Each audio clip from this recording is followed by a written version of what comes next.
Setelah didepak secara brutal oleh Red Bull, Liam Lawson masih belum menemukan performa terbaiknya di F1 sejauh ini. Seperti yang kita tahu, Lawson harus menelan pil pahit setelah karirnya di Red Bull berakhir begitu prematur, usai ditukar dengan Yuki Tsunoda, meski baru lakoni 2 balapan debutnya bersama tim berlogo banteng itu. Lawson harus kembali balapan di Racing Bulls, di mana ia dipaksa untuk membangun ulang karir serta reputasinya yang hancur sebelum berkembang di tim utama. Kesulitan dan kebingungan ketika menaklukkan mobil RB21 yang sudah bermasalah dari sananya. Red Bull tak bisa menahan kesabaran untuk menunggu Lawson beradaptasi dengan pengalaman seminim itu. Dibekali rasa bersalah karena tidak memilih Yuki Tsunoda sejak awal, Red Bull memutuskan untuk cepat-cepat mengorbankan karir Lawson demi mengkoreksi kesalahan mereka yang seharusnya bisa dihindari jika internal Red Bull waras sejak awal. Tapi yang terjadi, biarlah terjadi. Sekarang, Lawson harus membangun lagi karirnya di Racing Bulls, dan ia harus membuka lembaran baru untuk menjaga asanya di F1 tetap terbuka.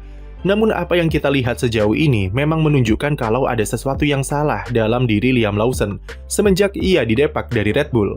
Kita masih ingat betapa segar dan cerahnya wajah Lawson saat pertama kali debut bersama Red Bull di tes pramusim dengan tampilan rambut ala-ala boyband di awal 2000-an. Namun hanya butuh 2 balapan saja untuk mengubah tampilan wajahnya menjadi kusut, lesu, dan budrek karena sulitnya mengendalikan RB21. Ekspresi lesu itu masih bisa kita lihat setidaknya pada 3 balapan terakhirnya semenjak turun ke Racing Bulls yang menunjukkan kalau mental Lawson masih terguncang dengan keputusan brutal dari Red Bull kepadanya. Dan tak bisa dipungkiri, kondisi itu jelas berpengaruh pada performanya di track yang belum bisa pulih seperti apa yang bisa ia tunjukkan musim lalu. Lawson tahun lalu bisa menunjukkan keberanian ketika membawa mobil dan bermain agresif ketika berduel yang memamerkan ketangguhan mentalnya di sirkuit. 2 balapan yang menyulitkan bersama Red Bull jelas memaksanya untuk lebih membumi lagi dengan shock terapi yang diberikan jika dunia F1 di tim papan atas tidaklah seindah yang dibayangkan. Ketika Lawson kembali ke Racing Bulls, sejatinya banyak pihak yang memprediksi kalau dia bisa tampil lebih bagus di sana dibandingkan ketika di Red Bull yang cuma mentok di Q1 saja. Memang ketika di Suzuka, Lawson bisa tembus ke sesi Q2 untuk pertama kalinya musim ini bersama Racing Bulls dan start satu posisi di depan Tsunoda. Tapi performa itu hanya berlangsung sesaat karena dia tetap saja gagal meraih poin dan belum bisa menunjukkan penampilan seperti yang ia tunjukkan musim lalu. Lawson belum bisa menyamai performa Isaac Hadjar, yang notabene adalah seorang rookie di mobil yang sama. Hadjar yang sejauh ini sudah koleksi 5 poin, dan ketika balapan, ia selalu bisa finish di depan Lawson. Sementara Lawson sendiri, sampai sekarang belum mendapatkan poin sama sekali, dan belum pernah menembus ke sesi Q3 saat kualifikasi. Dia juga baru sekali bisa start di depan Hadjar, yaitu pada kualifikasi Arab Saudi kemarin. Tapi itu pun tidak bisa ia kapitalisasi menjadi poin saat balapan, dan malah Hadjar yang bisa finish top 10. Mobil Racing Bulls di atas kertas seharusnya mampu untuk membawa kedua pembalapnya bersaing di 10 besar secara konsisten, seperti yang ditunjukkan oleh Hadjar. Tapi di kasus Lawson, memang sedikit berbeda karena permasalahan yang ia punya bukan lagi sekedar skill atau teknis, tapi lebih ke persoalan mental yang masih goyah setelah didepak oleh Red Bull. Secara skill, Lawson sudah menunjukkan apa yang ia mampu lakukan selama 11 balapannya bersama skuad Faenza pada 2023 dan 2024 dengan koleksi 6 poin. Ia sudah sangat mengenal internal di Racing Bull seperti apa, jadi bukan masalah adaptasi lagi seharusnya. Peter Bayer mengungkapkan, jika memang benar Lawson alami beberapa perubahan dari segi bahasa tubuh ketika ia kembali ke Faenza, tapi itu normal jika melihat seberapa cepat situasi berubah dalam karirnya. Baginya sudah menjadi tugas tim untuk menyambutnya sehangat mungkin dan memberikan dukungan 100% bagi Lawson untuk bangkit lagi seperti sedia kala. Lawson hanya butuh waktu dan bantuan dari segala aspek, baik itu moral atau teknis, untuk mengembalikan performanya di sirkuit. Dia sudah paham dengan apa yang harus ia lakukan untuk menjadi kencang lagi, karena Bayer mengklaim kalau Lawson tidak kehilangan kepercayaan diri sebagai pembalap dan potensinya untuk jadi seperti musim lalu masih begitu besar. Di GP Arab Saudi kemarin, setidaknya aura kebahagiaan mulai terpancar lagi dari wajah Lawson dengan meraih kualifikasi terbaiknya dengan start dari posisi 12 dan bisa kalahkan Hadjar untuk pertama kalinya. Walau belum begitu memuaskan, tapi Arab Saudi merupakan performa paling solidnya di musim 2025. Dan secara perlahan, ia mengatakan semakin nyaman dengan karakteristik mobil Racing Bulls yang menuntut komitmen dari pembalap. Sebuah pertanda positif bagi Lawson, karena mengakhiri triple header dengan cukup sumringah.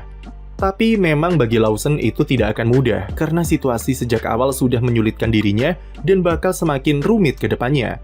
Dengan diturunkan lagi ke Racing Bulls, itu otomatis juga membuat masa depannya di F1 tidak aman, karena posisi tawarnya di meja negosiasi kontrak sudah tidak bagus. Atau dengan kata lain, skala prioritas Red Bull bagi Lawson langsung anjlok ke urutan paling bawah dibandingkan dengan Hadjar ataupun Tsunoda. Yang ditakutkan adalah mau sebagus apapun performa Lawson musim ini, itu tidak akan berpengaruh kepada keputusan Red Bull yang sudah tidak memprioritaskannya. Seperti yang kita tahu, Red Bull sekarang memiliki Golden Boy baru, yang digadang-gadang merupakan talenta terbaik mereka semenjak Max Verstappen, yaitu Arvid Lindblad. Arvid sekarang masih berlaga di Formula 2, dan baru saja di Arab Saudi kemarin, ia berhasil pecahkan rekor sebagai pembalap termuda yang memenangkan balapan di F2, dengan usia yang masih 17 tahun 8 bulan. Pembalap berbendera Inggris ini merupakan proyek cerah bagi masa depan Red Bull dan jagoan baru Helmut Marko yang ingin segera mempromosikannya ke F1 musim depan. Bisa dibilang juga kalau Red Bull sedikit kepanasan dengan kiprah Kimi Antonelli yang langsung diberi tempat di Mercedes, dan mereka tidak mau kalah dengan memberikan ambisi yang sama kepada Arvid Lindblad.